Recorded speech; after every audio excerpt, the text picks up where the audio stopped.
किसी गांव में एक बुढ़िया और उसकी बहू अकेले रहती थी। बुढ़िया का बेटा विदेश में कमाने के लिए गया था, तो दोनों सास बहू बहुत अच्छे से रहती थी और दोनों एक दूसरे की देखभाल करती थी। एक दिन बहू ने खाना नहीं खाया तो सास ने अपनी बहू से पूछा कि आज तुमने खाना क्यों नहीं खाया है। तब बहू ने कहा कि सासू माँ, आज मेरा 3 पनौती अमावस्या का व्रत है, इसीलिए मैंने खाना नहीं खाया है। बहू की बात सुनकर सासू ने कहा कि ये व्रत क्या होता है और इस व्रत के करने से क्या फल मिलता है, मुझे भी समझाओ। तब बहू ने कहा कि सासू माँ, 3 पनौती अमावस्या का व्रत करने से बहुत पुण्य फल मिलता है।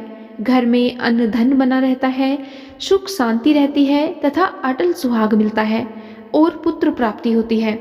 इस व्रत में प्रत्येक वर्ष अलग अलग प्रकार का खाना खाया जाता है और विष्णु भगवान के मंदिर में चढ़ावा चढ़ाया जाता है या फिर किसी ब्राह्मण को दान दिया जाता है।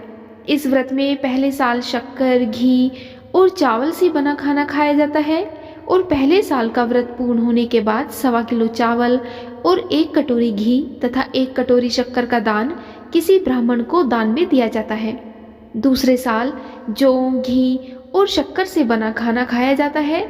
जब दूसरे साल का व्रत पूर्ण हो जाए तो 1.25 किलो जौ, 1 कटोरी घी तथा 1 कटोरी शक्कर किसी मंदिर में चढ़ाया जाता है या फिर किसी ब्राह्मण को दान में देना होता है। तीसरे साल गुड़, तिल और घी से बने व्यंजन खाने चाहिए। जब तीसरे साल का व्रत पूर्ण हो जाए तो ½ किलो तिल, गुड़ तथा 1 कटोरी घी किसी मंदिर में चढ़ाया जाता है या फिर किसी ब्राह्मण को दान में दिया जाता है। इसे ही 3 पनौती अमावस्या का व्रत कहा जाता है। फिर बहू ने कहा कि इस व्रत का अगर संकल्प लेते हैं तो इसे पूरा करना आवश्यक होता है और अगर पूरा नहीं कर सकते हैं तो सास बहू में झगड़ा और घर में अशांति बनी रहती है। तब सास ने बहू की बात सुनकर कहा कि मेरी तो उम्र हो गई है, लेकिन तुम यह व्रत जरूर करो। और बहू यह व्रत करना आरंभ करती है। लेकिन एक दिन बहू ने किसी के कहने पर गेहूं से बनी रोटी खा ली और अमावस्या माता इस बात से नाराज हो गई। जो सास और बहू बहुत ही प्यार से रहती थी वह इन दिनों झगड़ने लगी। इस प्रकार उन्हें देखकर सभी गांव वाले भी हैरान हो गए कि यह सब क्या हो रहा है। यह सास अपनी बहू को क्यों लड़ती झगड़ती रहती है।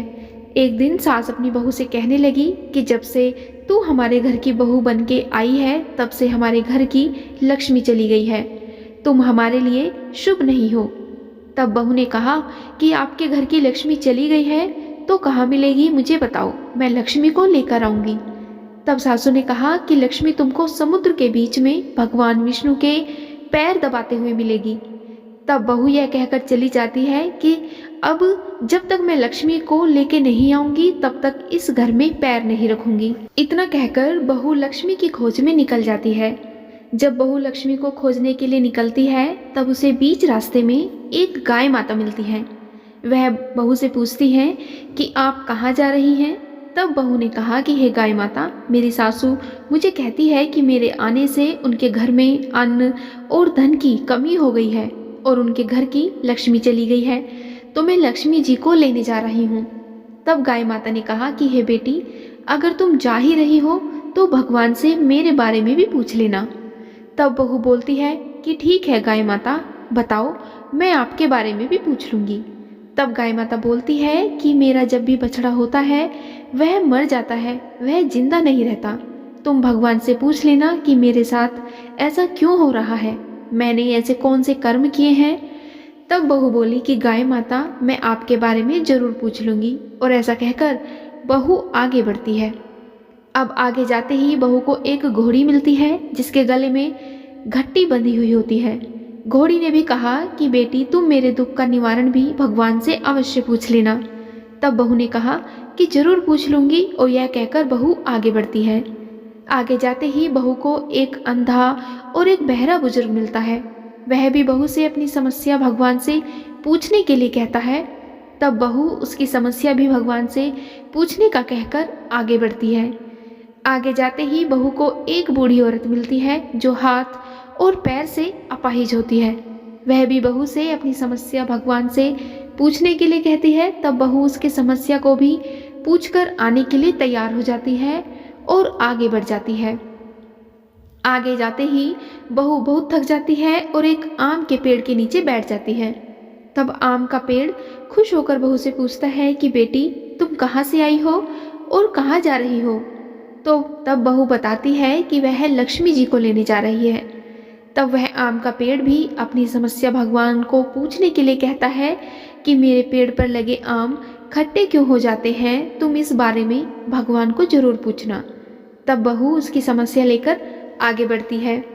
आगे जाते ही बहू को एक तलाई मिलती है। वह भी बहू को बताती है कि तुम भगवान से पूछना कि मेरी तलाई का पानी इतना मैला क्यों है, कोई भी इसे नहीं पीता है। इस प्रकार बहू कहती है कि जरूर पूछ लूंगी, और इतना कहकर वह आगे बढ़ जाती है। इस प्रकार बहुत दिन जंगल में चलते चलते बहू थक जाती है और उसे भूख भी लगी होती है, लेकिन खाने को नहीं मिलने से वह थक जाती है और जंगल में बेहोश हो जाती है। उसी समय भगवान विष्णु और माता लक्ष्मी वहाँ विचरण करते हुए आते हैं। तब माता लक्ष्मी विष्णु जी से कहती है कि हे नाथ, यह आपकी बहुत बड़ी भक्त है, आप इसके दुखों का निवारण करो। तब भगवान विष्णु कहते हैं कि इस संसार में बहुत जीव दुखी हैं, सभी अपने अपने कर्मों का फल भोग रहे हैं, किस किस के दुख का मैं निवारण करूं। तब माता लक्ष्मी ने विष्णु जी से विनती की और कहा कि वह भूखी प्यासी है और इसे यहाँ अगर ऐसे ही छोड़ दिया तो जंगली जानवर उसे अपना शिकार बना देंगे। माता लक्ष्मी की बात सुनकर भगवान विष्णु एक साधु का वेश धारण करते हैं और बहू के पास जाते हैं और उसे होश में लाते हैं। बहू के होश में आते ही साधु वेश में भगवान उससे पूछते हैं कि वह यहाँ क्यों आई है और कहाँ जा रही है। तब बहू पूरी बात भगवान विष्णु को बताती है। उसकी बात सुनकर भगवान विष्णु और माता लक्ष्मी प्रकट होते हैं और उनके साथ अमावस्या माता भी प्रकट होती है। बहू उनके चरणों में गिरकर उनका वंदन करती है। अमावस्या माता बहू से कहती है कि बेटी, तूने मेरे व्रत को खंडित किया है और इसी की सजा तुझे मिली है, लेकिन अब मैं तुम्हें माफ करती हूँ और तुम घर जाओ। तुम्हारा घर अन्न धन से संपन्न होगा, तुम्हारा घर सुंदर महल में बदल जाएगा और तुम्हारी सभी मनोकामनाएं पूर्ण होगी। यह सब होने के पश्चात बहू रास्ते में जो भी मिलता है उन सभी के दुखों का निवारण करने के लिए विनती करती है। तब भगवान विष्णु बोलते हैं कि गाय ने कभी अपना दूध किसी और को नहीं पिलाया और उसकी वजह से उसके बछड़े जिंदा नहीं रहते हैं।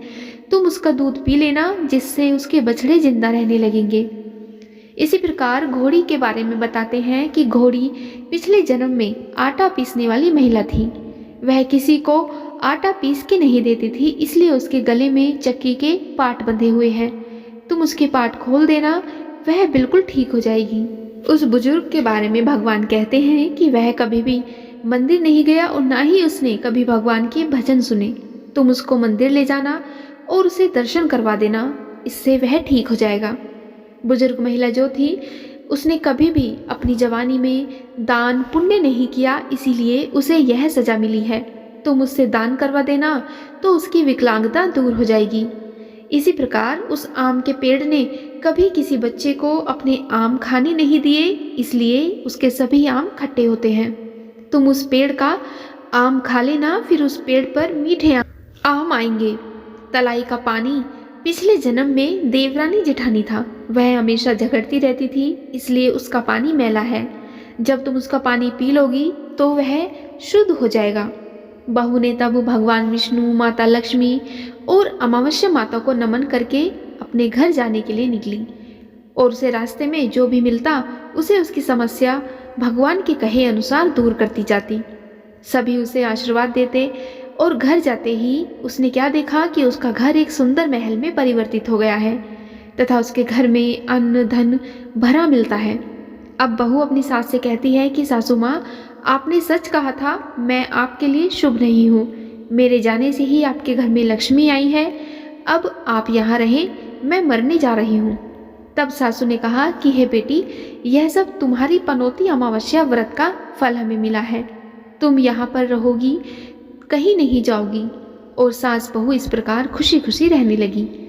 एक दिन बुढ़िया का बेटा भी विदेश से लौट आया और घर में जब उसने यह सब देखा तब उसकी माँ ने उसे यह सब बात बताई। इस तरह वह लोग खुशी खुशी रहने लगे और उनकी सभी मनोकामनाएं अमावस्या माता ने पूरी कर दी। इस प्रकार तीन पनौती अमावस माता की व्रत कथा संपूर्ण होती है। जो कोई भी भक्त पूरी श्रद्धा, पूरी निष्ठा और सच्चे मन से तीन पनौती अमावस्या का विधि विधान के अनुसार व्रत करता है, इसकी कथा पढ़ता अथवा सुनता है, उसकी सभी मनोकामनाएं अमावस माता अवश्य ही पूरी करती हैं। आज की वीडियो में इतना ही। उम्मीद है आपको आज की वीडियो अवश्य ही पसंद आई होगी। जय श्री कृष्णा, राधे राधे, ओम नमः शिवाय।